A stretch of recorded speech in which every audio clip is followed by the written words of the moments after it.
काल झालं असं, आमच्या घरात नॉनव्हेज खाणारे 2 जण आहेत आणि व्हेज आम्ही 4 जण. तर आमच्यासाठी मी मासवडी बनवायचं ठरवलं. आता तुम्ही म्हणाल ही काय मासोळी बनवते की काय? अहो मासोळी नाही, मासवडी. हा एक महाराष्ट्रीयन पदार्थ आहे आणि भाऊ आणि बाबांसाठी आईने मटण बनवलं. मासवडी म्हणलं की बऱ्याच जणांना वाटतं खूप काही करायचं, पण 3 स्टेपमध्येच एवढी परफेक्ट मासवडी बनवून दाखवली आहे. तुम्हाला संपूर्ण रेसिपी हवी असेल तर मी यूट्यूबवरती अपलोड केली आहे.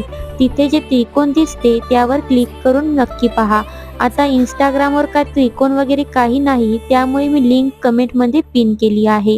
मासवडी बघून माझा भाऊ म्हणाला, आता मी मटण खायचं सोडून देईल. व्हिडिओ आवडली असेल तर व्हिडिओला लाईक करा आणि चॅनलला सबस्क्राईब करायला विसरू नका. धन्यवाद.